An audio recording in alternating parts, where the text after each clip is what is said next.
বিরতির পর স্বাগত। সিপিএম রাজ্য কার্যালয়ে আজ শহীদ দান দিবস পালন করা হয়। এই শহীদ দান দিবসে বামা নেতৃত্বরা উপস্থিত ছিলেন।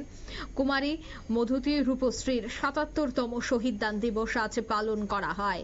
উপস্থিত ছিলেন সিপিএম রাজ্য সম্পাদক তথা বিরোধী দল নেতা জিতেন্দ্র চৌধুরী সহ পার্টির অন্যান্য নেতৃত্বরা।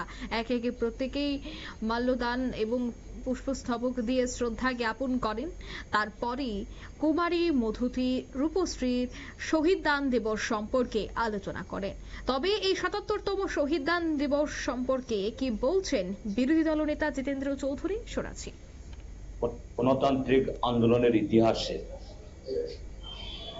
শুধু গণতান্ত্রিক আন্দোলনের ইতিহাস বললে ভুল হবে, ত্রিপুরাজ্যে গণতান্ত্রিক আন্দোলনের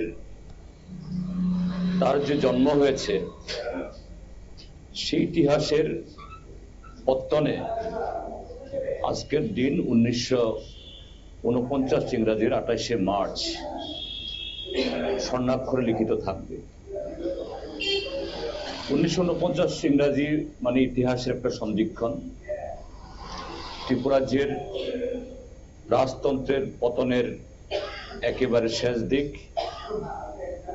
অন্যদিক থেকে স্বাধীন ভারতের সাথে যোগদানের পরে এখানে গণতান্ত্রিক ব্যবস্থা পত্তনের তার ঠিক প্রাক্কাল।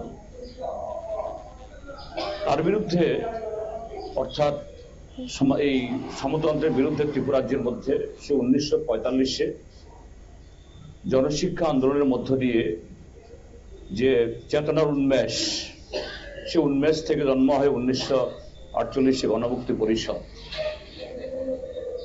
যে এই সামন্ততন্ত্রের সমস্ত ব্যাধি, অন্যায়, অত্যাচার তার বিরুদ্ধে মানুষ গর্জে ওঠেন।